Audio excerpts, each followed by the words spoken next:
On November 21st, 2025, India's 4 new labor codes become fully effective.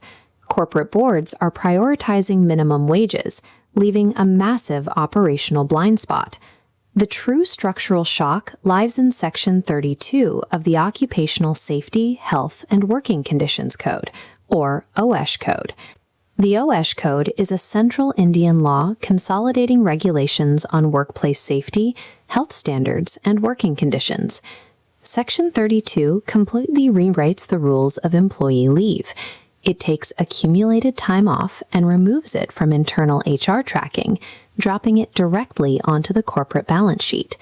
Failing to re-architect internal systems for Section 32 turns standard employee leave into an unbudgeted, immediate financial liability.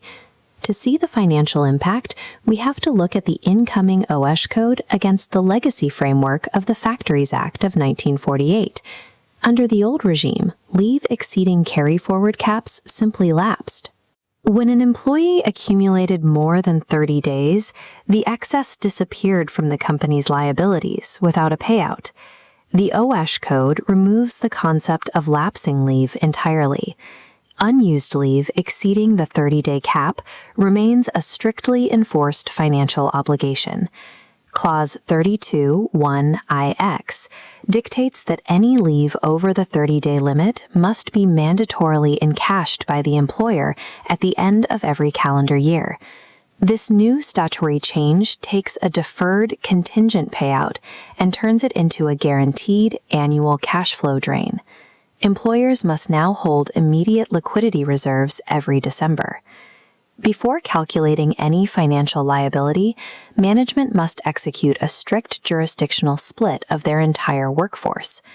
Section 2(1)(zzl) defines a worker under the OSH Code. This category captures manual, operational, skilled, and technical roles, as well as Supervesamstran up to 18,000 rupees per month. Managerial and administrative personnel are explicitly excluded from this definition. Because they are excluded, these employees remain entirely governed by their respective state shops and establishments acts. This foundational binary classification determines the exact statutory math applied to every individual on the payroll. Applying OSH encashment rules to managers or State Shops Act rules to workers results in immediate statutory noncompliance and financial leakage. For those classified as workers, the OSH Code introduces new eligibility thresholds that accelerate when leave begins to accrue. The old Factories Act required an employee to work 240 days before earning leave. The new OSH Code lowers that requirement to exactly 180 days within the current calendar year. Once that 180-day threshold is met, the accrual rate unlocks. The worker earns 1 day of paid leave for every 20 days worked. There is a specific mathematical exception for mid-year joiners. They qualify for the same accrual rate if they simply work 1/4 of the remaining calendar days in that year. Periods of layoff, maternity leave, or annual leave legally count toward hitting the 180-day threshold, though no new leave accrues during those specific periods. Furthermore, companies can no longer treat intervening holidays falling between availed leaves as part of the total leave count. Because the threshold is lower and deductions are stricter, this math guarantees a much larger percentage of the workforce will hit the 30-day mandatory encashment cap faster than historical models predict. The operational requirements for post-employment leave encashment under the OSH Code are equally strict. Upon separation, whether via resignation, dismissal, or death, the 180-day qualifying threshold is completely waived. Departing workers are entitled to immediate encashment at the rate of 1 day per 20 days worked, regardless of their total tenure that year. The code mandates that this encashment must be settled within exactly 2 days of discharge or resignation. Legacy 30-day or 45-day final settlement cycles are now illegal for workers. This requires an immediate structural overhaul of the entire separation payroll process. Since the Central OSH Code is sweeping federal law, does it simply erase the varying state Shops and Establishments Acts? Section 120 of the OSH Code explicitly states that the code has an overriding effect over inconsistent laws. However, Section 120 includes a specific proviso. It protects more favorable benefits derived from any award, agreement, contract of service, or otherwise. This visual sorting mechanism relies on the doctrine of aegistem generis. This rule of interpretation states that general words following specific words must include only things of the same class. Applying this doctrine, the term otherwise belongs to the same class as the preceding words. This means binding state laws are legally included in this protection. This interpretation is anchored by Supreme Court precedent in the PepsiCo case, confirming workers retain more favorable state-level benefits, even under a central act. The practical result is clear. If a specific state law offers a superior leave accumulation or accrual rate, that isolated rule overrides the central code for that specific worker. HR departments cannot legally adopt a monolithic, uniform central code policy. Doing so violates the specific state-level protections preserved by Section 120. The legal friction between Section 32 and Section 120 dictates a concrete corporate accounting requirement. This dual ledger architecture is mandatory for compliant enterprises. Bucket 1 contains all pre-OSHA code accrued leaves, managerial employee leaves, and state-mandated sick or casual leaves. Bucket 2 is strictly for post-November 2025 worker accruals, subject to the 30-day cap and mandatory annual encashment. Each of these buckets must be driven by entirely different mathematical formulas, distinct carry-forward rules, and separate payout timelines. Commingling these buckets will inevitably result in either overpaying managerial staff or incurring statutory penalties for underpaying workers. With the November 2025 transition approaching, there are immediate strategic imperatives. First, management must execute a comprehensive, legally documented audit classifying every role in the organization as either worker or employee. Second, the Finance and Treasury departments must provision fresh, dedicated capital reserves to handle the newly mandated December year-end encashments. Third, IT and payroll administrators must reconfigure separation payout systems to guarantee compliance with the strict 48-hour settlement rule. The enforcement of these labor codes restructures corporate financial liabilities, requiring immediate board-level architecting. On November 21, 2025, India's 4 new labor codes officially take effect. The leave provisions tucked inside the Occupational Safety, Health, and Working Conditions Code, commonly referred to as the OSH Code, are self-operative. This means they carry immediate legal force without waiting for any further state-level rules to be notified. Under the Legacy Factories Act of 1948, if a worker accumulated more than 30 days of earned leave, the excess vanished. It simply lapsed, costing the employer nothing. Section 32, subsection 1, clause 9 of the new OSH Code eliminates that mechanism entirely. The text specifically mandates that any leave balance exceeding 30 days must be encashed. The practice of lapsing leave is strictly prohibited.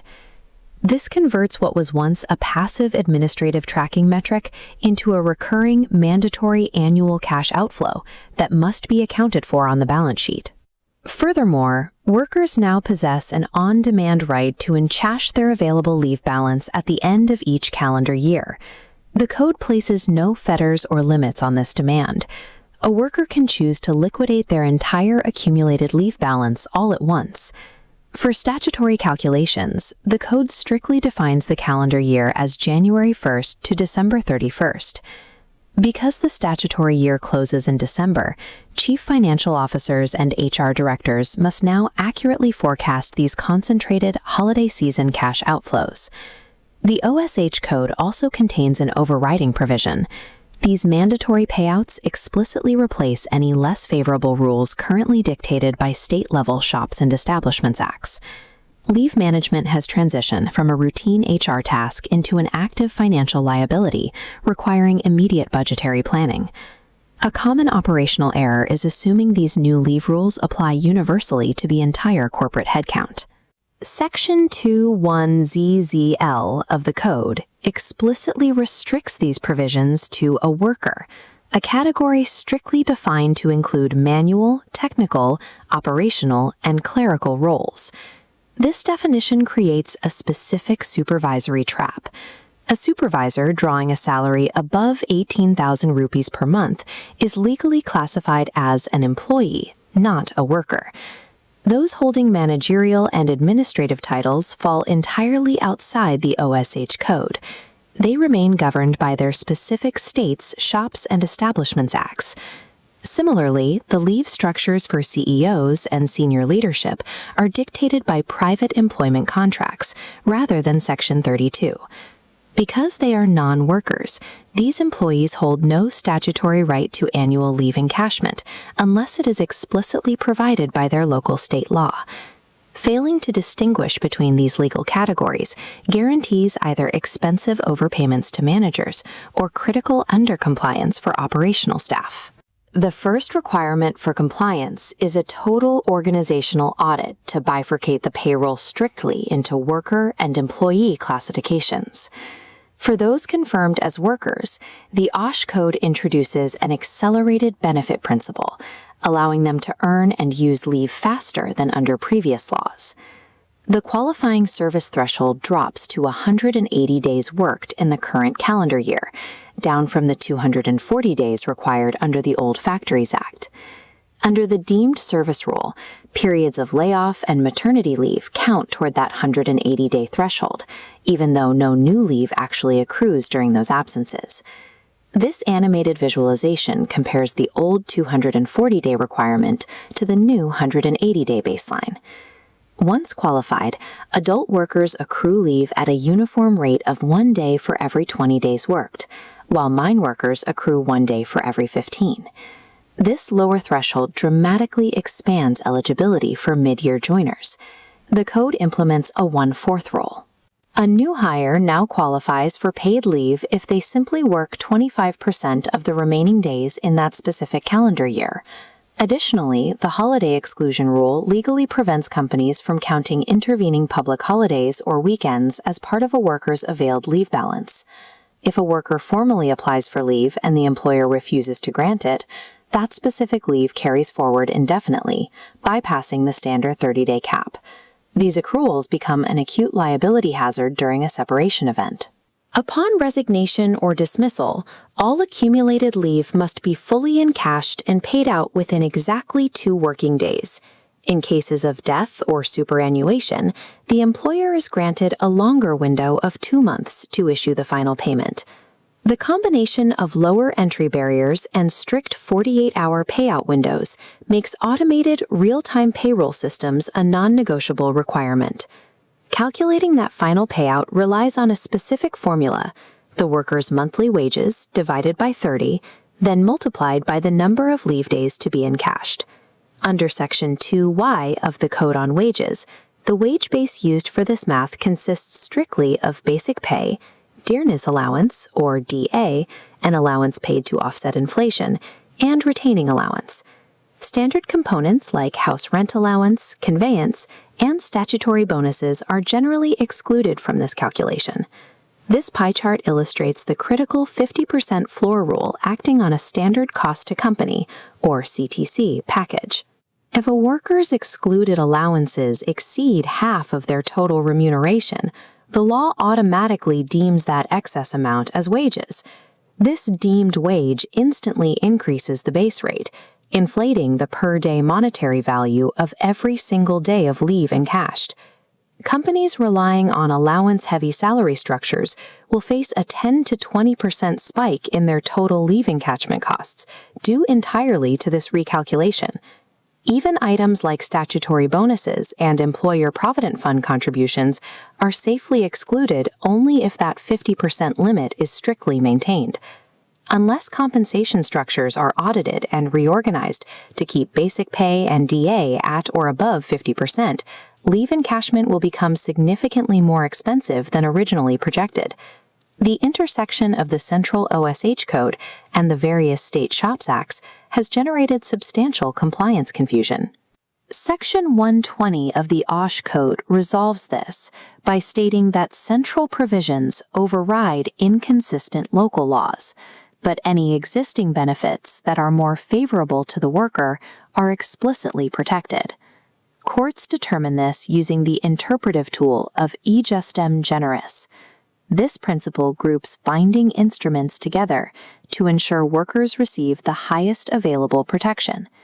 If a state law like the Delhi SHOPS Act allows a maximum accumulation of 45 days of leave, while the OSH code caps it at 30, the worker legally retains the right to carry forward 45 days. The Supreme Court of India confirmed this exact framework in the PepsiCo India holding case, ruling that workers are entitled to retain more beneficial state-level rules, even under central statutes. Furthermore, the OSH code makes no mention of sick or casual leave. These categories remain entirely governed by the State SHOPS and Establishments Acts. Notably, Telangana is currently the only state where the local SHOPS Act provides a legal mechanism for leave encashment during active employment. The OSH code acts as the new national baseline, but local state laws will continue to dictate the ultimate ceiling for worker benefits in many jurisdictions. To secure compliance before the November 2025 deadline, legal and financial teams must execute 3 specific steps. First, conduct an immediate role classification. Every position must be strictly defined as a worker or an employee to determine which set of laws governs their leave. Second, initiate a total compensation audit. The combination of basic pay and DA must exceed the 50% threshold to prevent the deemed wage rule from artificially inflating encashment payouts. Third, architect a 2-bucket leave management system within the payroll software. Any leave accrued under the old SHOPS Acts before November 21, 2025 should be ring-fenced in a legacy bucket to accurately manage transition liabilities. Teams must also recalibrate their offboarding procedures to guarantee compliance with the 48-hour separation payment rule, which represents the highest immediate litigation risk. The old era of passively allowing excess worker leave to simply lapse into the background is finally over. Companies that fail to structure these separate tracking systems and financial reserves by November 2025 will face sudden cash flow disruptions and severe regulatory penalties. All right, if you're managing people in India, you're going to want to listen up. The new labor codes, they're here, and they've completely changed the game when it comes to employee leave. So let's break it down and get you up to speed. So this is the big question you should be asking yourself. Are your policies ready? Because honestly, sticking with the old way of doing things, well, it's not just a little outdated, it's a real risk. We're talking major compliance headaches and some pretty nasty financial surprises if you're not careful. So what's happened? Basically, 4 brand new labor codes have come into effect as of November 21st, 2025. They've swept away a whole bunch of old, confusing laws. Now, the idea was to make things simpler, but in the process, they've totally transformed how we have to handle employee leave. The focus has really shifted to giving more direct, clear-cut benefits to the workers. And right at the center of all this change is one key piece of law. You're going to hear me say this a lot. The Occupational Safety, Health, and Working Conditions Code. We'll just call it the OSH code. And specifically, Section 32. This is pretty much the new Bible for employee leave. All right, let's get into the nitty-gritty. What are the absolute key changes from the OSH code that you have to know about? First up, a big one. It used to be that a worker had to put in 240 days to qualify for annual leave. Not anymore. That number has been slashed down to just 180 days in a calendar year. A much lower bar. Next, the carry forward rule. You know how employees save up their leave days? Well, now there's a hard cap. They can only carry forward a maximum of 30 days into the next year. And this number, 30, is super important because of what happens to any days that go over that limit. And number 3, this one's all about speed. If a worker leaves your company, whether they quit or are let go, you have exactly 2 working days to settle their full and final leave encashment. No more waiting for the next payroll cycle. We're talking a 48-hour turnaround. So what's the bottom line here? It's pretty simple, really. It's easier for workers to earn leave, and they get access to it much, much faster in the same year they earn it. The whole system is just quicker and more worker-friendly. Okay, now think about how things used to work. We all know the old use it or lose it policy, right? If someone had, say, 35 days of leave saved up, those extra 5 days would just vanish at the end of the year. Poof, gone. Well, you can forget about that. That whole system is gone. And this might be the single biggest game changer of them all. Forfeiting leave is no longer allowed. If a worker has more than 30 days of leave, you, the employer, must pay them for every single day over that limit. It has to be encashed. And this is where it hits the bottom line. This isn't just some HR policy tweak. This is a direct financial impact. You now have a new mandatory cash liability that you have to account for every single year. Your finance team needs to know about this like yesterday. Okay, but hold on. There's a really important distinction we need to make. These rules we've been talking about, they don't apply to everyone. And this is why getting the classification right, figuring out who is a worker versus an employee, is so incredibly crucial. So, the OHS code is very clear about who it considers a worker. We're talking about people doing manual, skilled, technical, or clerical jobs.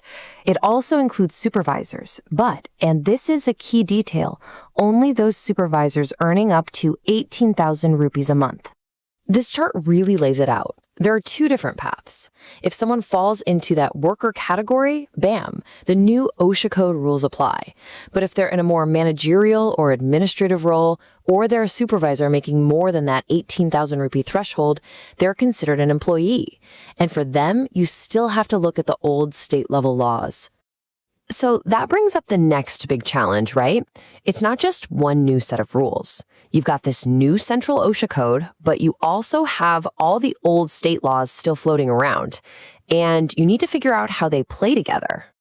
And there's one golden rule that governs this whole thing. It's called the more favorable rule. Basically, the new OSHA code is the default, unless the existing state law is actually better for the employee. If it is, you have to use the state law. Whichever one is the better deal for the worker, that's the one you have to follow. Let's make this real. Look at this table. See max carry forward? The new central code says 30 days. But in Delhi or Maharashtra, the state law says 45 days. Which one is better for the worker? 45, of course. So in those states, you have to allow 45 days. Now flip that. Look at in-service encashment, getting paid for leave while still employed. Most state laws say nothing about that. But the new OSH code says yes, on demand. That's a new, more favorable benefit. So that rule now applies everywhere. So a really good way to picture this is to think of having 2 buckets for leave. One bucket holds the leave that's governed by the old state rules, and the other bucket holds leave governed by the new OSHA code. It might sound complicated, but it's a useful way to keep track of which rules apply to which days. Okay, I know that was a ton of information to process. So what do you actually do with all this? Let's boil it all down into a simple step-by-step action plan you can start on today. 4 simple steps. You ready? 1. Go through every single job title and classify them. Are they a worker or an employee? Get it on paper. 2. Do a gap analysis. Put your current leave policies side by side with the OSH code and your state's laws and see where the holes are. 3. Rewrite your policy. Make sure it incorporates all those more favorable rules we talked about. And 4, and please don't skip this one, talk to your finance department. They need to budget for this new mandatory annual payout. It's real money. So I'll leave you with this final thought. Your leave policy, It isn't just some company guideline tucked away in a handbook. It's a legally binding document. And with everything we've just covered, with all these fundamental changes, you have to ask yourself, is the policy you're using right now even valid anymore?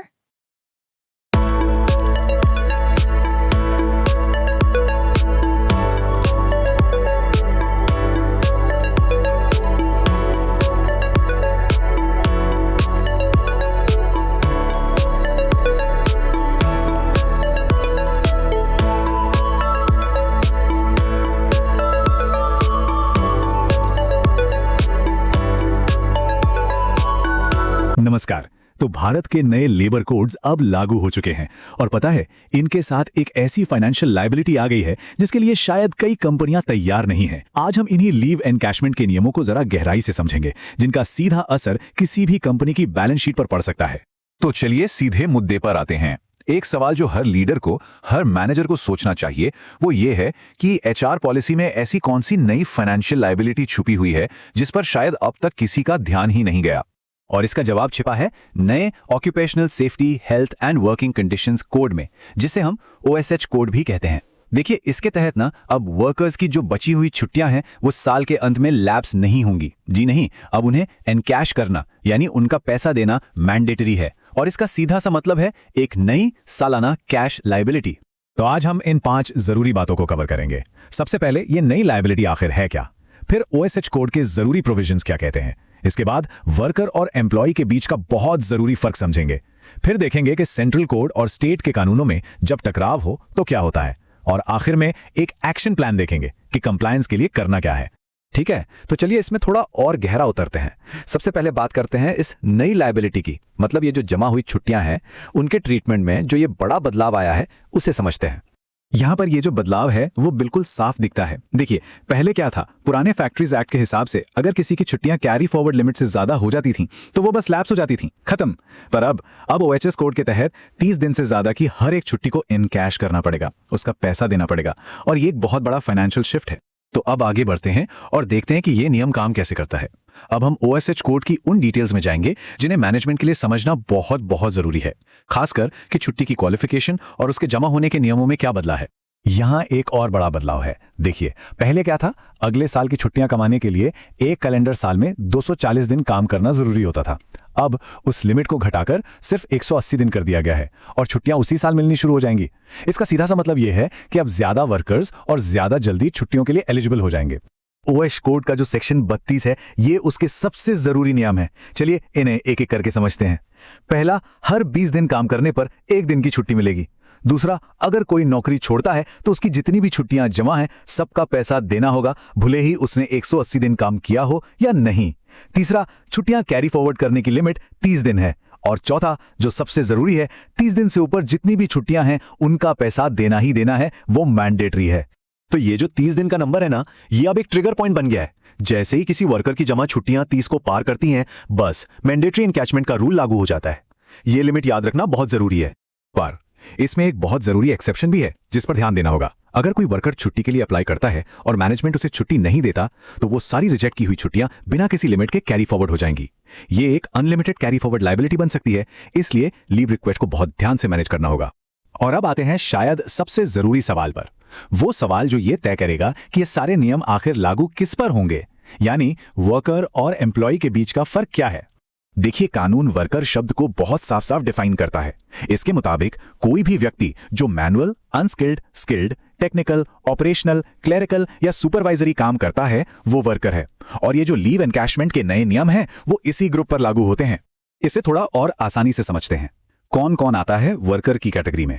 Manual, skilled और technical staff, clerical और operational staff, यहां तक कि वो supervisor भी जिनकी salary 18,000 रुपए महीने तक है। और हां, वर्किंग जर्नलिस्ट और सेल्स प्रमोशन एम्प्लॉयज भी इसी में आते हैं। तो फिर कौन है जो इसके दायरे से बाहर है? वो लोग जो मुख्य रूप से मैनेजेरियल या एडमिनिस्ट्रेटिव रोल्स में हैं, वो इन नियमों में कवर नहीं होते। उनके लिए स्टेट के शॉप्स एंड एस्टैब्लिशमेंट्स एक्ट्स लागू होते रहेंगे। इसका मतलब साफ है, कंप्लायंस के लिए 2 अलग अलग कानूनों को देखना पड़ेगा। और यहीं से हम पहुंचते हैं अपने अगले हिस्से पर, सेंट्रल कोड वर्सेस स्टेट का कानून। यहां पर कंप्लायंस की वो उलझनें सामने आती हैं जब एक ही चीज के लिए 2 अलग अलग कानून मौजूद हों। तो सवाल ये है कि जब सेंट्रल कोड और स्टेट के कानून में टकराव हो तो जीतेगा कौन? कौन सा कानून माना जाएगा? ये एक बहुत ही आम कंफ्यूजन है जिसका जवाब जानना जरूरी है। ये प्रॉब्लम यहां पर साफ दिखती है, जरा देखिए। दिल्ली शॉप्स एक्ट के हिसाब से 45 दिन तक छुट्टियां कैरी फॉरवर्ड हो सकती हैं। महाराष्ट्र शॉप्स एक्ट में भी 45 दिन है, लेकिन जो सेंट्रल ओएच कोड है वो कहता है सिर्फ 30 दिन। तो सोचिए, एक ही कंपनी के दिल्ली और मुंबई ऑफिस के लिए अलग अलग नियम हो सकते हैं। और इस कंफ्यूजन का जवाब भी ऑश कोड में ही है। सेक्शन 120 साफ साफ कहता है कि जो भी नियम, चाहे वो सेंट्रल कोड का हो या स्टेट एक्ट का, जो एम्प्लॉय के लिए मोर फेवरेबल यानी ज्यादा फायदेमंद होगा वही लागू होगा। तो हमारे पिछले उदाहरण में महाराष्ट्र का 45 दिन वाला कैरी फॉरवर्ड रूल लागू होगा क्योंकि वो वर्कर के लिए ज्यादा अच्छा है, ना कि सेंट्रल कोड का 30 दिन वाला रूल। अच्छा, अब जब कानून समझ आ गया है तो बात करते हैं एक्शन की। एक साफ सुथरा एक्शन लेने लायक रोड मैप देखते हैं। यह है कंप्लायंस के लिए एक एक्शन प्लान जिस पर तुरंत काम शुरू किया जा सकता है। तो मैनेजमेंट को ये 4 जरूरी कदम उठाने ही होंगे। नंबर 1, पूरी टीम को वर्कर और एम्प्लॉय में क्लासिफाई करना होगा। नंबर 2, कंपनी की लीव पॉलिसी को तुरंत अपडेट करना होगा। नंबर 3, इस नई सालाना लायबिलिटी के लिए बजट बनाना होगा। और नंबर 4, ये पक्का करना होगा कि पेरोल सिस्टम इन नए कैलकुलेशंस के लिए पूरी तरह से तैयार है। और ये कुछ काम है जो तुरंत करने वाले हैं। मौजूदा लीव बैलेंस का ऑडिट करें। इस साल कितना फाइनेंशियल इंपैक्ट पड़ेगा उसका अंदाजा लगाएं। सभी स्टाफ को इन पॉलिसी चेंजेस के बारे में बिल्कुल साफ साफ बताएं और पेमेंट की टाइमलाइन को जरूर वेरीफाई करें, जैसे कि इस्तीफा देने पर 2 दिन के अंदर पेमेंट करना जरूरी है। तो आखिर में सवाल बस एक ही बचता है। नए लेबर कोड्स अब हकीकत हैं, ये लागू हो चुके हैं। सवाल यह है कि क्या बिजनेस अपनी नई फाइनेंशियल और लीगल जिम्मेदारियों के लिए तैयार है? इस पर सोचना और तुरंत एक्शन लेना अब पहले से कहीं ज्यादा जरूरी हो गया है।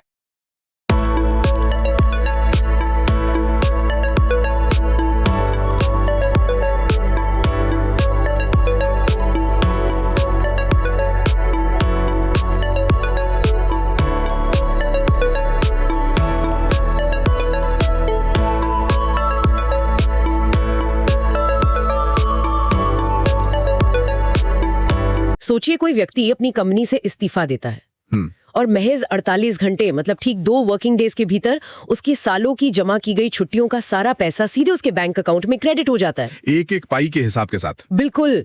मतलब कुछ समय पहले तक कॉर्पोरेट दुनिया में किसी से ये बात कहो तो वो हंस देता। हाँ, ये तो किसी साइंस फिक्शन या एक असंभव सपने जैसा लगता था सबको, है ना। फुल एंड फाइनल सेटलमेंट के लिए तो महीनों इंतजार करना, एचआर के चक्कर काटना, फाइनेंस वालों को ईमेल पे ईमेल लिखना, ये तो बहुत आम बात थी। एकदम सही कह रही हैं आप। पर अब ये कोई सपना नहीं रहा। हाँ, ये अब एक सख्त और पूरी तरह से लागू हो चुका कानूनी नियम बन गया है। और आज की हमारी इस विस्तृत चर्चा का या कहें इस गहन विश्लेषण का यही विषय है। हम भारत के नए लेबर कोड्स के अंदर गोता लगाने वाले हैं। खासतौर पर जो लीव एनकैशमेंट यानी छुट्टियों के बदले पैसे मिलने के जो नए नियम हैं उन पर बात करेंगे। बिल्कुल। और जो स्रोत हम आज इस्तेमाल कर रहे हैं वो बहुत दिलचस्प है। हमारे पास एक बहुत ही कॉन्फिडेंशियल डॉक्यूमेंट है, फाइनल लीव एनकैशमेंट.pdf, जो कि टॉप मैनेजमेंट को ये नई कानूनी हकीकत समझाने के लिए बनाया गया था। हाँ, और इसके साथ ही कुछ बहुत ही डिटेल वाले लीगल आर्टिकल्स भी हैं हमारे पास। तो आज हमारा मिशन एकदम साफ है। हमें ये डिकोड करना है कि नए नियमों के तहत छुट्टियों के पैसों का ये जो पूरा गणित है ये आखिर काम कैसे करता है। और ये भी कि वर्कर और एम्प्लॉय की बीच की वो बारीक सी कानूनी रेखा क्या है जिसने एचआर डिपार्टमेंट्स की नींद उड़ा रखी है। अरे, और वो 2 बकेट सिस्टम।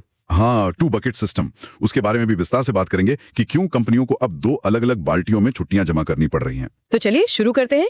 21 नवंबर 2025 ये वो तारीख है जब ये नए कोड्स लागू हुए थे ना। बिल्कुल। और इस 1 तारीख ने पूरे कॉर्पोरेट बोर्डरूम से लेकर जो पेरोल सॉफ्टवेयर बनाते हैं उन कंपनियों तक में भूचाल ला दिया था। मतलब काम करने और छुट्टियां जमा करने का तरीका हमेशा के लिए बदल गया। सही कहा। देखिए, अब छुट्टियां सिर्फ आराम करने या बीमार होने पे काम से ब्रेक लेने का जरिया नहीं रह गई हैं। तो अब क्या है? फाइनेंस की भाषा में कहें तो छुट्टियां अब एक बहुत बड़ी टिक टिक करती हुई वित्तीय देनदारी बन चुकी हैं। एक फाइनेंशियल लायबिलिटी। हाँ, एक ऐसी लायबिलिटी जिसे बैलेंस शीट पर हर साल दिखाना अब अनिवार्य है। बाप रे।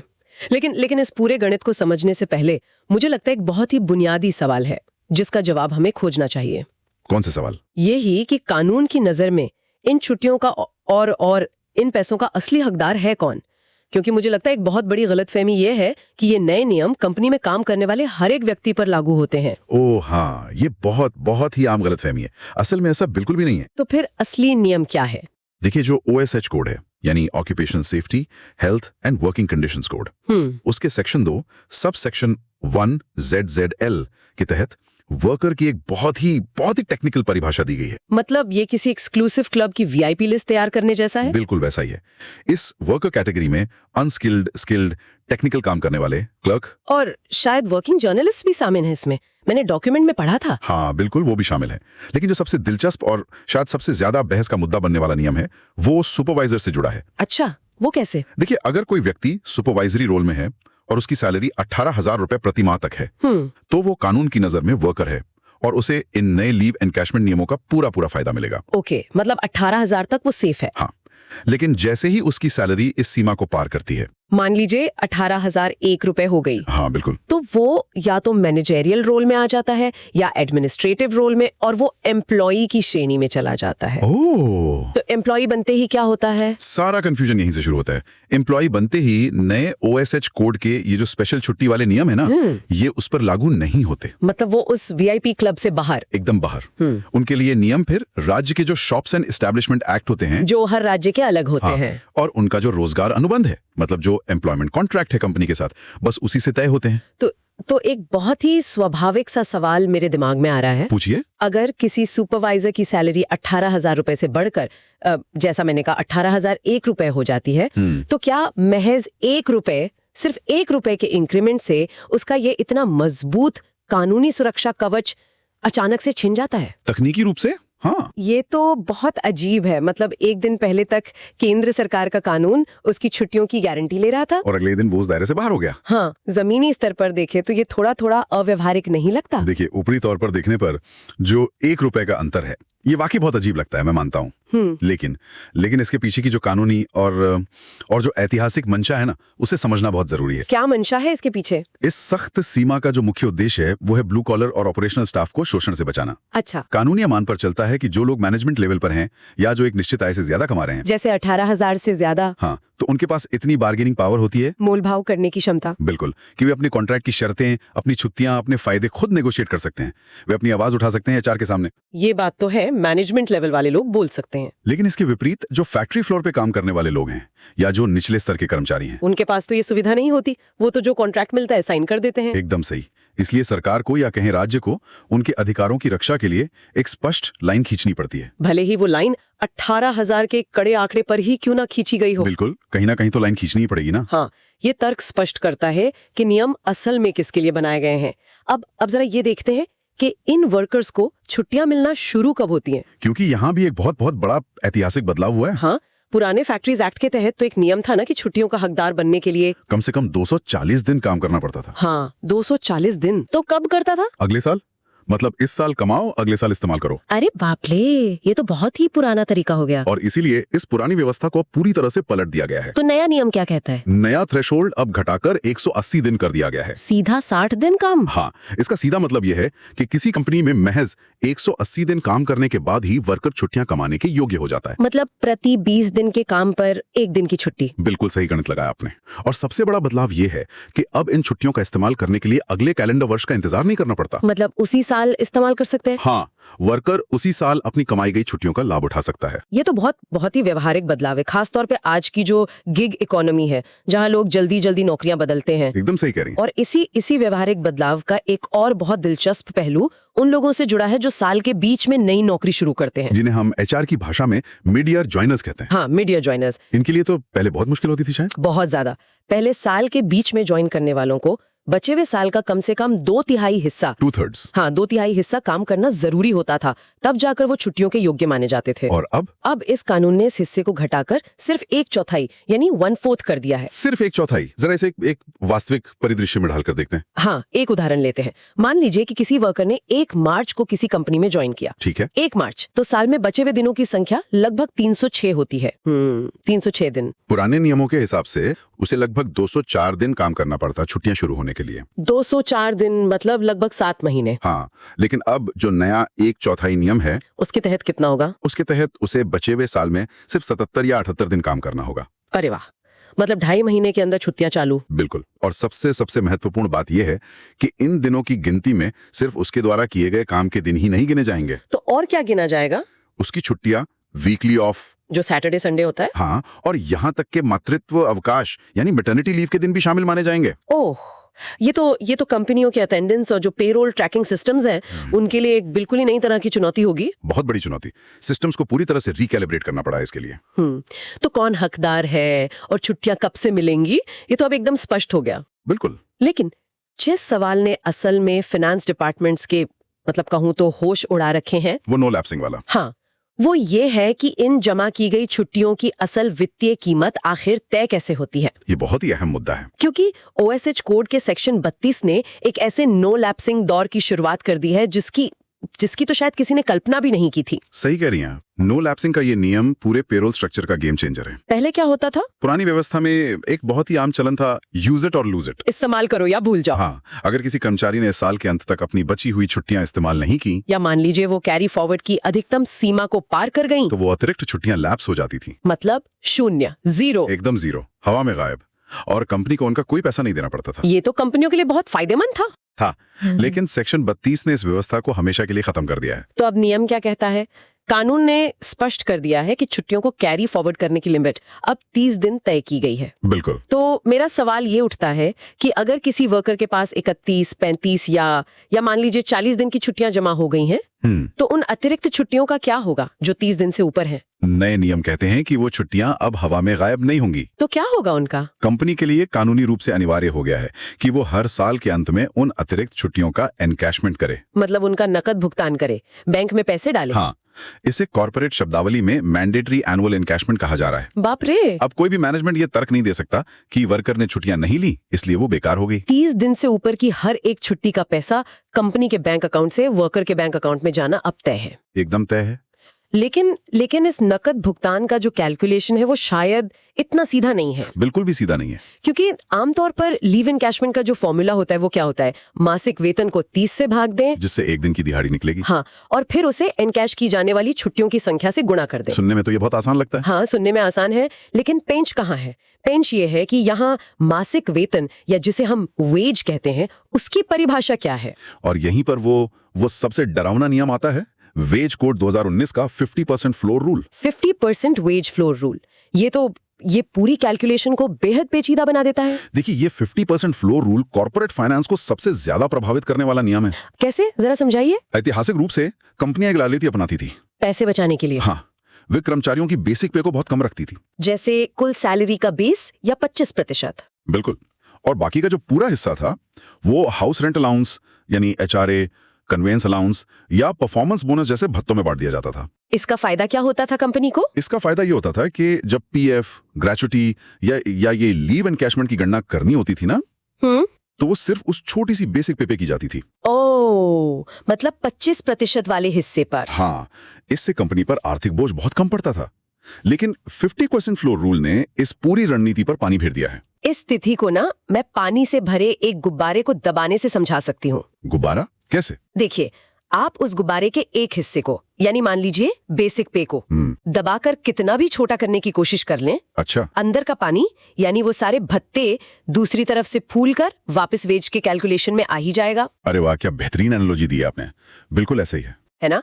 क्योंकि नया नियम ये सुनिश्चित करता है कि किसी भी वर्कर की कुल सैलरी का कम से कम 50% हिस्सा, हाँ, कम से कम आधा, उसकी बेसिक पे और महंगाई भत्ता यानी DA होना ही चाहिए। एकदम सही। और अगर कोई कंपनी चालाकी करते हुए भत्तों को 50% से ज्यादा रखती है तो क्या होगा? कानून उस अतिरिक्त हिस्से को भी जबरदस्ती वेतन या वेज मान लेगा। मतलब वो गुब्बारे का पानी वापस बेसिक में आ जाएगा। बिल्कुल। इस एनालॉजी को अगर हम गणित में बदलें तो तस्वीर और भी डरावनी हो जाती है कंपनियों के लिए। जरा गणित में समझाइए इसे। मान लीजिए किसी वर्कर की कुल सैलरी 1 लाख रुपए है। ठीक है, 1 लाख। पुरानी व्यवस्था में कंपनी ने बेसिक पे 30,000 रखी और भत्ते 70,000 रखे, जो कि बहुत आम बात है कॉर्पोरेट में। हाँ, तो पहले लीव एनकैशमेंट सिर्फ उस 30,000 के आधार पर होता। मतलब 30,000 को 30 से भाग दिया, 1,000 रुपए प्रतिदिन की छुट्टी। बिल्कुल। लेकिन अब क्योंकि भत्ते 70,000 है, जो कि 50% यानी 50,000 से ज्यादा है, हाँ, तो वो जो 20,000 का अतिरिक्त भत्ता है ना, उसे जबरदस्ती बेसिक में जोड़ दिया जाएगा। ओ, तो अब लीव एनकैशमेंट की गणना 30,000 पे नहीं होगी, तो किस पर होगी? एकदम सही, 50,000 रुपए पर होगी। इसका सीधा असर ये हुआ कि छुट्टियों के एक दिन का मूल्य अचानक से बहुत ज्यादा बढ़ गया। बहुत ज्यादा, लगभग दोगुना हो गया इस केस में। इसका मतलब है कि एक तरफ तो नो लैप्सिंग का नियम है, जहां अतिरिक्त छुट्टियां अनिवार्य रूप से एनकैश होंगी, और दूसरी तरफ ये 50% फ्लोर रूल है, जहां एक छुट्टी की कीमत पहले से कहीं ज्यादा है। इन दोनों का कॉम्बिनेशन कंपनियों के लिए एक भारी भरकम सालाना कैश फ्लो लायबिलिटी बन चुका है। बिल्कुल, और ये कोई ऐसी चीज नहीं है जिसे साल के अंत में किसी तरह बस एडजस्ट कर लिया जाए। नहीं, अब कंपनियों को अपनी बैलेंस शीट में इस खर्चे के लिए अलग से एक बड़ा फंड रिजर्व करके रखना ही होगा। और मजे की बात यह है कि ये तो सिर्फ सालाना इनकैशमेंट की बात हुई। तो और भी कुछ है क्या? अरे, ये वित्तीय जिम्मेदारी एक और रूप में सामने आती है, और तब ये एक टिक टिक करते टाइम बॉम्ब की तरह होती है। Time bomb? आप सेपरेशन की बात कर रहे हैं ना? बिल्कुल, जब कोई कर्मचारी इस्तीफा देता है या उसे कंपनी से निकाला जाता है, हाँ। तो इन जमा की गई छुट्टियों का सेटलमेंट कैसे होगा? नए कोड ने यहाँ एक ऐसी समय सीमा तय कर दी है जिसने एचआर ऑपरेशंस की नींद उड़ा दी है। हाँ, मैंने उन कॉन्फिडेंशियल दस्तावेजों में देखा था। अगर किसी वर्कर को नौकरी से निकाला जाता है या वो खुद इस्तीफा देता है, तो क्या है समय सीमा? उसकी सभी बकाया छुट्टियों का नकद भुगतान, जिसे हम फुल एंड फाइनल सेटलमेंट कहते हैं, सिर्फ 2 वर्किंग डेज, यानी सिर्फ 48 घंटे। हाँ, 48 घंटे के भीतर होना अनिवार्य है। रिटायरमेंट या मृत्यु के मामले में ये सीमा फिर भी 2 महीने रखी गई है। पर 48 घंटे का ये नियम सुनने में वर्कर के लिए बहुत अच्छा लगता है, लेकिन इसे लागू करना कॉर्पोरेट ढांचे के लिए एक दुस्वप्न से कम नहीं है। बिल्कुल, और इस दुस्वप्न की वजह कंपनी के काम करने का तरीका है। वो कैसे? देखिए, कंपनियों के पेरोल सिस्टम आमतौर पर महीने की पहली या 30वीं तारीख को एक साइकिल में चलते हैं। हाँ, वो महीने में एक ही बार रन होते हैं। जब कोई व्यक्ति इस्तीफा देता है तो उसे आईटी विभाग से लैपटॉप क्लियरेंस लेना होता है, एडमिन से आईडी कार्ड क्लियरेंस, फाइनेंस से नो ड्यू सर्टिफिकेट। इस पूरी प्रक्रिया में हफ्ते या कभी-कभी महीने लग जाते थे। हाँ, वो क्लियरेंस फॉर्म लेकर घूमते रहते हैं लोग। हाँ, और जो ईआरपी सॉफ्टवेयर होते हैं ना, वो इस तरह के एडहॉक या अचानक होने वाले 48 घंटे के सेटलमेंट के लिए डिजाइन ही नहीं किए गए। बाप रे! और ये सिर्फ एक प्रशासनिक चुनौती नहीं है। नहीं, अगर कोई कंपनी इस 48 घंटे के नियम को तोड़ने की गलती करती है ना, तो क्या होगा? तो ओएसएच कोड के सेक्शन 94 के तहत उस पे 2 से 3 लाख रुपए तक का भारी जुर्माना लगाया जा सकता है। 2 से 3 लाख एक कर्मचारी के सेटलमेंट में देरी पर? हाँ, सरकार ने ये सख्त कदम इसलिए उठाया है क्योंकि दशकों से मजदूर अपना ही कमाया हुआ पैसा पाने के लिए कंपनियों के चक्कर काटते थे, और उनका भारी मानसिक और आर्थिक शोषण होता था। बिल्कुल। 48 घंटे की ये सख्ती उसी शोषण को खत्म करने का एक प्रयास है। पर मैं आपको बताऊं, एचआर प्रोफेशनल्स की मुसीबतें यहीं खत्म नहीं होती। अभी और भी कुछ बाकी है क्या? हाँ, उनके सामने एक और बहुत बड़ी और बहुत टेक्निकल चुनौती खड़ी है। वो क्या है? इसे समझने के लिए हमें केंद्र और राज्य के कानूनों के टकराव को देखना होगा। अच्छा, वो ओवरराइडिंग इफेक्ट वाला मामला। एकदम सही पकड़े आप। ओएसएच कोड का सेक्शन 120 ओवरराइडिंग इफेक्ट की बात करता है। इसका मतलब है कि ये नया केंद्रीय कोड राज्यों के शॉप्स एंड एस्टैब्लिशमेंट एक्ट के उन सभी पुराने नियमों को खारिज कर देता है ना? टेक्निकी रूप से हाँ, लेकिन यहाँ एक बहुत बड़ा कैच है। हाँ, बताइए। मैंने उस लीगल आर्टिकल में पढ़ा था कि ओवरराइडिंग इफेक्ट तभी लागू होता है जब नया नियम वर्कर के लिए ज्यादा फायदेमंद हो। बिल्कुल, और यहीं पर आता है सुप्रीम कोर्ट का 2016 का वो प्रसिद्ध फैसला, पेप्सिको जजमेंट। पेप्सिको जजमेंट, ये तो यहाँ एक दीवार बनकर खड़ा हो जाता है। हाँ, इस फैसले ने ये सिद्धांत स्थापित किया था कि अगर राज्य का कोई नियम कर्मचारी के लिए ज्यादा फायदेमंद है, मोर बेनिफिशियल है, हाँ, तो वो केंद्रीय कोर्ट के सामने खत्म नहीं होगा, बल्कि वही लागू रहेगा। और ये सिद्धांत पूरी व्यवस्था को एक जटिल गणितीय पहेली में बदल देता है। वो कैसे? एक उदाहरण देकर समझाइए। चलिए, मान लीजिए महाराष्ट्र का जो शॉप्स एक्ट है, उसमें नियम है कि 240 दिन काम करने के बाद 21 दिन की छुट्टी मिलेगी। ठीक है, 21 दिन की छुट्टी। और नया केंद्रीय ओएसएच कोड क्या कहता है कि 180 दिन काम करने पर 15 दिन की छुट्टी मिलेगी। अब एचआर को यह तय करना है कि दोनों में से वर्कर के लिए ज्यादा फायदेमंद क्या है। ये तो बहुत मुश्किल है। जल्दी छुट्टी मिलना ज्यादा फायदेमंद है या ज्यादा दिन की छुट्टी मिलना? यही तो पहेली है। ये तो ऐसा है जैसे एचआर मैनेजर को अब छुट्टियां अप्रूव करने के लिए कंपैरेटिव लॉ यानी तुलनात्मक कानून में पीएचडी करनी पड़ेगी। बिल्कुल, हर एक छुट्टी की एप्लीकेशन पर यह देखना होगा कि राज्य का कानून क्या कहता है और केंद्र का कानून क्या कहता है। बाप रे! और इसी उलझन से बचने के लिए उस डॉक्यूमेंट में बताया गया है कि कंपनियों को अब एक 2 bucket system, 2 bucket leave management system, हाँ, वो बनाने की सलाह दी जा रही है। और मैं बता दूं, ये 2 बकेट सिस्टम असल में एक बहुत बड़ी प्रशासनिक भूल भुलैया है। तो ये काम कैसे करेगा? देखिए, एचआर डैशबोर्ड पर अब एक बकेट या एक बाल्टी नहीं होगी, तो 2 होंगी। हाँ, बकेट ए में वो छुट्टियां रखी जाएंगी जो 21 नवंबर 2025 से पहले पुराने नियमों के तहत जमा हुई थी। ओके, पुराना माल बकेट ए में। और बकेट बी में नए ओएसएच कोड के तहत 180 दिन वाले नियम की छुट्टियां होंगी। और बात यहीं खत्म नहीं होती। नहीं, सिक लीव यानी बीमारी की छुट्टी और कैजुअल लीव का तो जिक्र नए ओएसएच कोड में है ही नहीं। अरे हाँ, वो तो है ही नहीं। तो उनके लिए एक तीसरी बाल्टी बनानी पड़ेगी जो पूरी तरह से राज्य के शॉप्स एक्ट के तहत चलेगी। मतलब बकेट सी। हाँ, तो व्यवस्था को पारदर्शी और सरल बनाने के नाम पर क्या एक ऐसा नया ब्यूरोक्रेटिक जाल नहीं बुन दिया गया है जिसमें उलझकर खुद कंपनियां और कर्मचारी परेशान होंगे? ये सवाल बहुत लाजिमी है आपका, और जमीनी स्तर पर ये परेशानी पैदा भी कर रहा है। लेकिन अगर हम इस पूरे परिदृश्य का एक व्यापक विश्लेषण करें ना, तो इसके पीछे काम करे संतुलन को समझना होगा। कैसा संतुलन? देखिए, केंद्र सरकार इन कोड्स के जरिए पूरे देश में नियमों की एक रूपता लाना चाहती है ताकि यूनिफॉर्मिटी हो।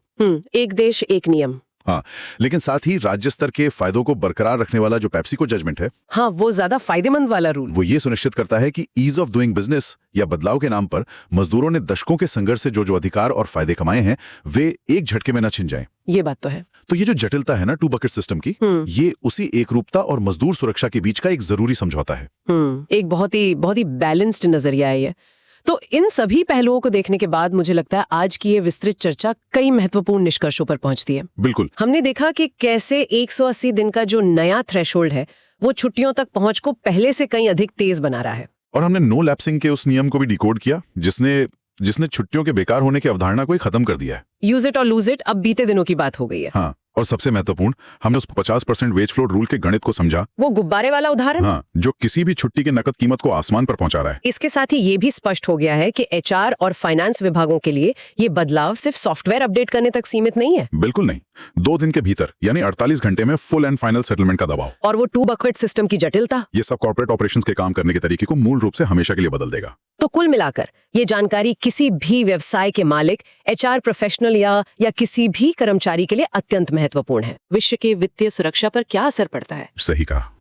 तो कानूनी बारीकियों और नियमों के इस पूरे जाल ने तो अपना काम कर दिया है, लेकिन इस पूरी चर्चा के आधार पर एक ऐसा विचार मेरे दिमाग में आ रहा है जो कॉर्पोरेट दुनिया के भविष्य की एक अलग ही तस्वीर पेश करता है। अच्छा, वो विचार क्या है? विचार करने वाली बात यह है, अगर अब कानूनी छुट्टियां एक ऐसे वित्तीय संपत्ति यानी फाइनेंशियल एसेट की तरह काम कर रही हैं जो कभी एक्सपायर नहीं होता, क्योंकि लैप्स तो होंगी नहीं, और अगर किसी कर्मचारी के जाने पर या साल के अंत में कंपनी को उस एसेट का तुरंत और वो भी भारी भरकम कैश पेमेंट करना ही होगा, हाँ, 50% रूल की वजह से, तो क्या बैलेंस शीट को सुरक्षित रखने के लिए कंपनियों का व्यवहार पूरी तरह नहीं बदल जाएगा? आप इशारा किस तरफ कर रही हैं? मां ही नहीं करने देंगी। मतलब उन्हें एनकैशमेंट तक पहुंचने ही नहीं देंगी। बिल्कुल।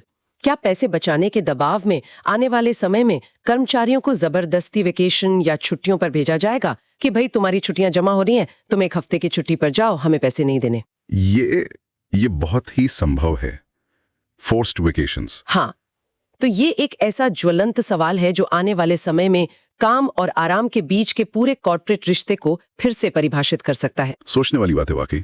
तो आज की इस चर्चा में बस इतना ही। Welcome to the debate. तो आज 24 मार्च 2026 है और जैसा कि हम सब जानते हैं कि पिछले साल 21 नवंबर 2025 से भारत में 4 नए लेबर कोड्स पूरी तरह से लागू हो चुके हैं। हाँ, और इन कोड्स ने मतलब खासकर कॉर्पोरेट जगत में एक भारी उथल-पुथल मचा दी है। बिल्कुल। और आज हम जिस विषय पर चर्चा कर रहे हैं उसने सच में एचआर डिपार्टमेंट्स और कंप्लायंस टीम्स की नींद उड़ा रखी है, और वो है लीव एनकैशमेंट यानी छुट्टियों के नकद भुगतान का नया वैधानिक ढांचा, जो कि मेरे हिसाब से एक बहुत ही उलझा हुआ जाल बन चुका है। देखिए, इसे समझने के लिए कल्पना कीजिए एक रेत की घड़ी की, जिसे हम आवर ग्लास कहते हैं। उस घड़ी में गिरता हुआ रेत का हर एक कण एक कामगार की दिन रात की मेहनत है। पुराने कानून के तहत जब साल खत्म होता था तो कोई उस घड़ी को पलट देता था और आपकी बची हुई आधी रेत यानी आपकी अर्जित छुट्टियां लैप्स हो जाती थीं, हमेशा के लिए खत्म। हाँ, मैं समझ रहा हूँ आपका इशारा किस तरफ है। तो नया ओएच कोड और कोड ऑन वेजेस मूल रूप से उस रेत की घड़ी में एक ताला लगाता है। ये सुनिश्चित करता है कि आपकी मेहनत का एक भी कण बर्बाद ना हो। मैं इस पक्ष का प्रतिनिधित्व करती हूँ कि ओएच कोड का सेक्शन 32 कर्मचारियों के अधिकारों की रक्षा करने वाला एक स्पष्ट और प्रगतिशील सुधार है। देखिए, आपकी ये रेत की घड़ी वाली बात वैचारिक स्तर पर बहुत सुखद लगती है, पर मैं इसे एक अलग नजरिए से देखता हूँ। जमीनी हकीकत बहुत अलग है। उस ताला लगाने की वजह से अब एचआर को हर एक कण को 2 अलग-अलग बाल्टियों में गिनना पड़ रहा है। 2 बाल्टियां? जिसे हम 2 बकेट सिस्टम कहते हैं। मेरा मानना है कि ये कानून राज्य के पुराने शॉप्स एंड एस्टैब्लिशमेंट एक्ट्स के साथ मिलकर प्रबंधन के लिए एक अत्यंत जटिल और विरोधाभासी कंप्लायंस का नाइटमेयर बन चुका है। वर्कर और एम्प्लॉय के बीच का भेद सिर्फ थ्योरी नहीं है, ये रोजाना की एक परेशानी है। तो चलिए इसे गहराई से समझते हैं। मेरा सीधा तर्क ये है कि OSH कोड का जो सेक्शन 32 है वो भारत के लेबर इतिहास का एक गेम चेंजर है। अगर आप स्रोत सामग्री को देखें तो पुराने फैक्ट्रीज एक्ट के तहत एक कामगार को छुट्टियां अर्जित करने के लिए साल में 240 दिन काम करना पड़ता था। सही बात है। नए कोड ने इस सीमा को घटाकर 180 दिन कर दिया है। मतलब अब कामगारों को बहुत जल्दी छुट्टियों का लाभ मिलने लगता है। पर सबसे बड़ा बदलाव ये है कि अब 30 दिन से अधिक की छुट्टियां लैप्स नहीं होंगी, उनका अनिवार्य रूप से एनकैशमेंट करना ही होगा। पर इसी मैंडेटरी एनकैशमेंट ने तो सारी समस्या खड़ी की है ना। एक सेकेंड, मुझे अपनी बात पूरी करने दीजिए। इसे और भी मजबूत बनाता है कोड ऑन वेजेस का सेक्शन 2Y, जो एक 50% फ्लोर रूल लेकर आया है। ये एक बहुत ही ठोस न्याय संगत कदम है जो कामगारों को आर्थिक शोषण से बचाता है।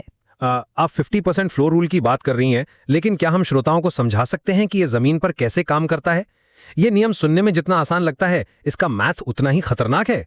बिल्कुल, इसे समझाना बहुत जरूरी है।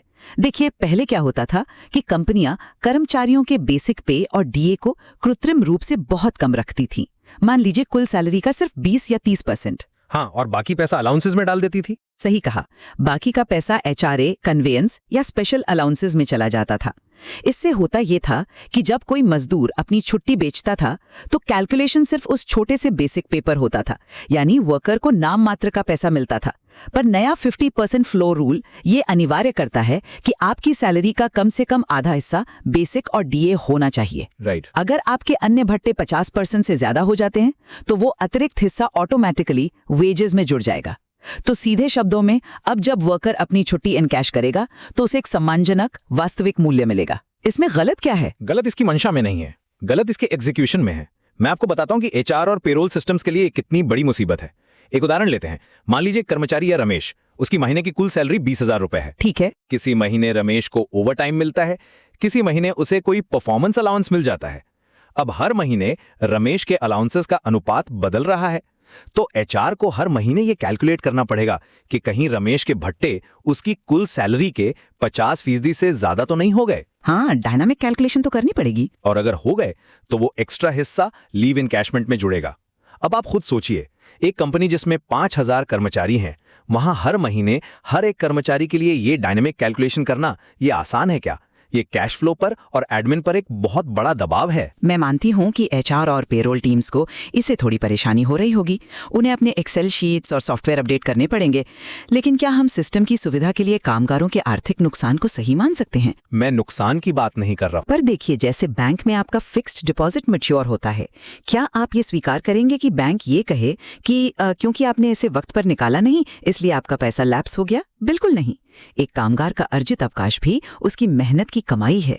पुराने कानून के तहत छुट्टियों का लैप्स होना असल में उस कमाई की चोरी थी, जिसे ये नया कानून रोकता है। चोरी रोकना बहुत भारी शब्द है, पर चलिए आपके इस तर्क को एक पल के लिए मान भी लेते हैं। लेकिन इस चक्कर में जो टाइमलाइंस थोपी गई हैं, वो पूरी तरह से अव्यवहारिक है। स्रोत सामग्री के पेमेंट टाइमलाइंस पर एक नजर डालिए। आप सेक्शन 94 की पेनल्टी की बात कर रहे हैं? मैं सेपरेशन के रूल्स की बात कर रहा हूं। सेक्शन 32 के तहत अब 30 दिन से अधिक की छुट्टियों का अनिवार्य इनकैशमेंट करना ही होगा। और अगर कोई वर्कर इस्तीफा देता है या उसे निकाला जाता है तो कंपनी को सिर्फ 2 वर्किंग डेज के भीतर उसके पूरे अवकाश का भुगतान करना होगा। सिर्फ 2 दिन। और इसमें समस्या क्या है? कामगार को उसका पैसा तुरंत मिलना चाहिए, वो बरसों तक वेट नहीं कर सकता। समस्या ये है कि ये रियलिस्टिक नहीं है। भारत के कॉर्पोरेट स्ट्रक्चर में जब कोई कर्मचारी कंपनी छोड़ता है तो एक लंबी क्लियरिंग प्रोसेस होती है। उसे अपना laptop, ID card, IT assets वापस करने होते हैं। उसका नो ड्यूज सर्टिफिकेट क्लियर होने में ही हफ्तों लग जाते हैं। आप 2 दिन में फुल एंड फाइनल सेटलमेंट कैसे कर सकते हैं? पर ये कानून है और इसका पालन होना चाहिए। और अगर आप 2 दिन में ये नहीं करते तो सेक्शन 94 के तहत सीधे 2 से 3 लाख रुपए के जुर्माने का प्रावधान है। ये HR डिपार्टमेंट को पैरालाइज कर रहा है। इसके अलावा कोड ऑन सोशल सिक्योरिटी और कोड ऑन वेजेस की अलग अलग परिभाषाओं ने PF और ESI की गणना को इतना उलझा दिया है कि कंपनियां डरी हुई हैं। एक सेकंड, मुझे लगता है आप इस दर को थोड़ा बड़ा चढ़ाकर बता रहे हैं। मैं सहमत हूं कि 2 दिन की समय सीमा एचआर के लिए चैलेंजिंग हो सकती है, पर हमें समझना होगा कि ये नियम अचानक हवा में नहीं बना। पहले कामगार महीनों तक अपने ही पैसे के लिए कंपनियों के चक्कर काटते थे। पर हफ्तों का वक्त तो लगता ही है ना सेटलमेंट में। वो कमजोर वर्ग से आते हैं, वो महीनों तक बिना सैलरी या सेटलमेंट के गुजारा नहीं कर सकते। और जहां तक आपके पीएफ और ईएसआई की जटिलता की बात है, ministry of labour and employment यानी मोल ने 30 दिसंबर 2025 और 16 मार्च 2026 के अपने FAQs में बिल्कुल स्पष्ट कर दिया है कि लीव इनकैशमेंट वेजेस का हिस्सा नहीं है, इसलिए इस पर पीएफ या ईएसआई नहीं कटेगा। क्या ये क्लैरिटी नहीं है? ये क्लैरिटी है, मैं मानता हूं, लेकिन ये तस्वीर का सिर्फ एक बहुत छोटा सा हिस्सा है। और ये मुझे हमारे अगले और सबसे महत्वपूर्ण पॉइंट पर लाता है कि ये तथाकथित अधिकार आखिर मिल किसे रहा है। आप जो ये सारे फायदे गिना रही हैं, ये सब पर लागू नहीं होते। ये नया ढांचा सिर्फ वर्कर्स पर लागू होता है, एम्प्लॉयज पर नहीं। आप OSH कोड के सेक्शन 21ZZL की तरफ इशारा कर रहे हैं, जहां वर्कर को डिफाइन किया गया है। बिल्कुल। एक ही कंपनी में एक ही छत के नीचे काम करने वाले 2 लोगों के बीच ये कानून एक गहरी खाई खोद देता है। वर्कर वो है जो मैनुअल काम करता है, स्किल्ड काम करता है, या वो सुपरवाइजर है जो 18,000 रुपए महीना तक कमाता है। हाँ, ये परिभाषा तय की गई है। तो इसका मतलब समझिए, मान लीजिए वही अपना रमेश एक सुपरवाइजर है और 17,500 रुपए कमाता है। उसे OS कोड के सारे फायदे मिलेंगे, 180 दिन की एलिजिबिलिटी, मैंडेटरी इनकैशमेंट, 2 दिन में सेटलमेंट। लेकिन रमेश का जो सीनियर मैनेजर है सुरेश, जो मान लीजिए 25,000 रुपए कमाता है, वो एम्प्लॉय की परिभाषा में आता है। उसे OS कोड का कोई वैधानिक संरक्षण नहीं मिलता। तो उसके लिए अलग नियम है। सुरेश के लिए उसके एम्प्लॉयमेंट कॉन्ट्रैक्ट और राज्य के शॉप्स एक्ट के नियम लागू होंगे। वही तो समस्या है। एक आधुनिक कार्यस्थल पर इस तरह का कृत्रिम विभाजन क्या न्याय संगत है? एक को सेंट्रल कानून का फायदा और दूसरे को स्टेट कानून के भरोसे छोड़ दिया। इससे फ्लोर पर असंतोष पैदा हो रहा है और HR को मजबूरन 2 अलग लीव पॉलिसीज बनानी पड़ रही हैं। एक कंपनी में 2 पॉलिसी कैसे चलेंगी? मैं इस तर्क से पूरी तरह सहमत नहीं हूं। अगर हम श्रम कानूनों के इतिहास को देखें तो उनका प्राथमिक उद्देश्य हमेशा समाज के सबसे कमजोर वर्ग की रक्षा करना रहा है। लेकिन एक 25,000 कमाने वाला मैनेजर कोई टॉप मैनेजमेंट थोड़ी है। पर देखिए, एक दिहाड़ी मजदूर या एंट्री लेवल वर्कर के पास ये शक्ति नहीं होती कि वो कंपनी के साथ छुट्टियों पर मोल भाव कर सके। लेकिन हायर सैलरी ब्रैकेट वालों के पास अपने कॉन्ट्रैक्ट निगोशिएट करने की शक्ति होती है। 18,000 रुपए की लिमिट उसी कमजोर वर्ग को टारगेट करती है। कानून का काम यूनिफॉर्म HR पॉलिसी बनाना नहीं है, बल्कि शोषण को रोकना है। इसलिए उन्हें बाहर रखना तार्किक रूप से सही है। मैं आपकी इस थियरी का सम्मान करता हूं, पर कॉर्पोरेट इंडिया में ये सच नहीं है। एक जूनियर मैनेजर या एडमिन क्लर्क के पास सच में निगोसिएशन पावर होती है क्या? कंपनी जो कॉन्ट्रैक्ट देती है उन्हें साइन करना ही पड़ता है। पर चलिए मान लेते हैं कि यह विभाजन सही नियत से किया गया है। इससे जो HR लेवल पर समस्या आई है, उसका बड़ा कारण हमारा तीसरा पॉइंट है, OH कोड का सेक्शन 120 और 2 बकेट लीव मैनेजमेंट। आप 2016 के पेप्सिको इंडिया केस की बात कर रहे हैं? जी, 2016 का PepsiCo India holding Supreme Court judgment यहां बहुत रेलेवेंट है। सेक्शन 120 कहता है कि ये नया सेंट्रल कोड सभी पुराने कानूनों पर हावी होगा, लेकिन इसमें एक प्रोवाइजो यानी एक शर्त जोड़ दी गई है कि अगर राज्यों के पुराने शॉप्स एक्ट में कोई नियम कर्मचारी के लिए मोर फेवरेबल यानी अधिक अनुकूल है, तो वही पुराना नियम लागू रहेगा। अब आप सोचिए, HR के लिए यह तय करना कितना मुश्किल है कि क्या मोर फेवरेबल है। श्रोताओं के लिए क्या आप इस उलझन का एक उदाहरण दे सकते हैं? असल में आप सेब की तुलना संतरे से कर रहे हैं। कानूनी भाषा में एक सिद्धांत होता है एजुस्डेम जेनेरिस, जिसका मतलब है कि अस्पष्टता होने पर चीजों को उनकी कैटेगरी के संदर्भ में समझा जाना चाहिए। अब HR मैनेजर लॉयर तो है नहीं। मान लीजिए महाराष्ट्र के शॉप्स एक्ट में 240 दिन काम करने पर 21 छुट्टियां मिलती हैं और उन्हें 60 दिन तक जमा किया जा सकता है। ठीक है, और OSH कोड में अलग है। OSH कोड में 180 दिन में छुट्टी मिलती है, पर 30 दिन से ज्यादा जमा नहीं कर सकते। अब HR कैसे तय करे कि कर्मचारी के लिए ज्यादा अनुकूल क्या है, जल्दी छुट्टी मिलना या ज्यादा दिन तक छुट्टी जमा रख पाना? ये वाकई एक मुश्किल विकल्प है। और इस दर से बचने के लिए कंपनी अब 2 बकेट सिस्टम बना रही है। तो बेसिकली 2 अलग अलग बाल्टियों में छुट्टियों का हिसाब रखना, ये काम कैसे कर रहा है? इसे ऐसे समझिए जैसे आपके वॉलेट में रुपए भी हैं और डॉलर भी, और हर खरीदारी पर आपको सोचना है कि कौन सी करेंसी देनी है। बकेट 1 में वो छुट्टियां हैं जो 21 नवंबर 2025 से पहले शॉप्स एक्ट के तहत जमा थी, और बकेट 2 में वो जो नए OH कोड में जमा हो रही हैं। अब जब कोई छुट्टी मांगेगा तो HR को देखना होगा कि किस बल्टी से काटें और इनकैशमेंट किस फॉर्मूला से करें, पुराना बेसिक वाला या नया 50% वेज फ्लोर वाला। और एक सेकंड, बात यहां खत्म नहीं होती। और भी कुछ है। OSH कोड में सिक लीव और कैजुअल लीव का कहीं जिक्र ही नहीं है। हाँ, ये सच है कि उनका पूरा ध्यान अर्जित अवकाश यानी अर्न्ड लीव पर है। तो इसका नतीजा क्या निकला? एक ही वर्कर की अर्न्ड लीव OSH कोड से चल रही है और उसी की सिक लीव आज भी पुराने शॉप्स एक्ट से चल रही है। ये एक ही कंपनी में प्रशासनिक भूल भुलैया हैं। तेलंगाना का नियम अलग है, दिल्ली का अलग, एमएनसीज को हर राज्य के लिए अलग मोर फेवरेबल मैट्रिक्स बनाना पड़ रहा है। मैं आपसे सहमत हूं कि एचआर को नए और अलग नियम बनाने पड़ रहे हैं और ये थोड़ा जटिल है। पर मैं आपसे एक सवाल पूछना चाहती हूं। जब आप इतने बड़े देश में पूरे वैधानिक ढांचे को बदलते हैं तो क्या ये जटिलता सिर्फ एक ट्रांजिशन फेज यानी बदलाव के दौर की समस्या नहीं है? ट्रांजिशन फेज यह तो अब रोज का कंप्लायंस बन चुका। पर देखिए, 2 फरवरी 2026 को आधिकारिक रूप से 29 पुराने श्रम कानूनों को निरस्त किया गया। जब आप दशकों पुरानी 29 कानूनों से निकलकर एक नई 4 कोड सिस्टम में आते हैं तो सिस्टम को अलाइन करने में थोड़ा वक्त लगता है। ये 2 बकेट सिस्टम कोई पूरी जिंदगी थोड़ी चलेगा। ये सिर्फ उन पुरानी छुट्टियों के लिए है जो पिछले साल नवंबर 2025 से पहले अर्जित की गई थीं। जैसे जैसे वो छुट्टियां यूज होंगी, बकेट 1 खाली हो जाएगी, फिर आगे तो सिर्फ OSH कोड ही बचेगा। एक अस्थायी समस्या को हम कानून की विफलता कैसे कह सकते हैं? मैं इसको विफलता नहीं, डिजाइन की कमी कहता हूं। जब तक सेक्शन 120 का मोर फेवरेबल क्लॉज जिंदा है और जब तक सिक लीव को प्रॉपरली इंक्लूड नहीं किया जाता, ये ड्यूल कंप्लायंस चलता रहेगा। आज हम 24 मार्च 2026 को बात कर रहे हैं। ड्राफ्ट रूल्स पिछले साल दिसंबर में आए थे, कंसल्टेशन पीरियड भी खत्म हो गया, फिर भी छुट्टियां सेक्शन 32 के तहत सेल्फ ऑपरेटिव हो गई हैं। फाइनल रूल्स अभी तक नहीं आए और कंपनियां अंधेरे में तीर चला रही हैं। पर कंपनियों को गाइडलाइंस तो मिल ही रही हैं। कहां मिल रही हैं? मिड-ईयर जॉइनर्स का ही नियम देख लीजिए। कानून कहता है साल के बीच में आने वाले को बचे हुए साल का 1/4 दिन काम करना होगा। अगर कोई 1 मार्च 2026 को ज्वाइन करता है तो उसको लगभग 77 दिन काम करना होगा छुट्टी कमाने के लिए। इसका अलग हिसाब रखो, 50% फ्लोर रूल का डायनेमिक कैलकुलेशन करो, ऊपर से 15 दिन में फाइनल सेटलमेंट करो। ये ईज ऑफ डूइंग बिजनेस के खिलाफ है। देखिए, मैं मानती हूं कि एचआर के लिए ये एक बड़ा मैथ का प्रॉब्लम बन गया है, लेकिन यथार्थवाद या ईज ऑफ डूइंग बिजनेस के नाम पर हम कामगारों का आर्थिक शोषण हमेशा के लिए तो बर्दाश्त नहीं कर सकते ना। आज इंडिया के पास एडवांस्ड पेरोल सॉफ्टवेयर्स हैं। जब देश में जीएसटी आया था तब भी तो कंपनियों ने रातों रात अपने सॉफ्टवेयर अपडेट किए थे। तो जब बात कामगारों के हक की आती है तो हम प्रशासनिक बोझ का बहाना क्यों बनाते हैं? टैक्स कानून एक सेंट्रल अथॉरिटी चलाती है, वहां यूनिफॉर्मिटी होती है। यहां आप सेंट्रल कानून और स्टेट कानून को एक दूसरे से टकराने दे रहे हैं। इसे सिर्फ सॉफ्टवेयर अपडेट कहकर डिसमिस नहीं किया जा सकता। तो देखिए, हमने आज काफी टेक्निकल पहलुओं और जमीनी हकीकतों पर बात की है। अब हम चर्चा के अंतिम पड़ाव पर आते हैं। अगर मैं अपने पक्ष को समेटना चाहूं तो मेरा निष्कर्ष ये है कि शुरुआत में जो मैंने रेत की घड़ी का उदाहरण दिया था वो बिल्कुल सटीक है। OSH कोड का सेक्शन 32, 180 दिन का नियम, छुट्टियों को लैप्स होने से बचाना और 50% वेज फ्लोर, ये सब मिलकर एक ठोस सुरक्षा कवच बनाते हैं। हाँ, एचआर को अपने सॉफ्टवेयर अपडेट करने पड़ेंगे, पर न्याय की कीमत अगर थोड़ा सा प्रशासनिक बदलाव है तो वो कीमत चुकाई जानी चाहिए। और मेरी स्थिति भी इस पर बिल्कुल स्पष्ट है। मैं इस बात से बिल्कुल इनकार नहीं करता कि कामगारों को मिलने वाले आर्थिक लाभ जरूरी हैं, उन्हें उनका हक मिलना ही चाहिए। लेकिन जो आर्टिफिशियल भेद इन्होंने वर्कर और एम्प्लॉई के बीच पैदा किया है और सेक्शन 120 की वजह से जो स्टेट लॉज के साथ डुअल कंप्लायंस हो रहा है, उसने एक भ्रम की स्थिति पैदा कर दी है। इसे सिर्फ एक ट्रांजिशन फेज कहकर नहीं टाला जा सकता। ये एक संरचनात्मक खामी है जिसे ठीक करने की जरूरत है। बिल्कुल, आपके विचार हमेशा की तरह सोचने पर मजबूर करने वाले हैं। हम अपने श्रोताओं के लिए ये विचार छोड़ते हैं कि आज 24 मार्च 2026 तक ये नया लेबर कोड एक ही समय में अधिकारों का विस्तार भी है और कंप्लायंस की एक बहुत बड़ी चुनौती भी।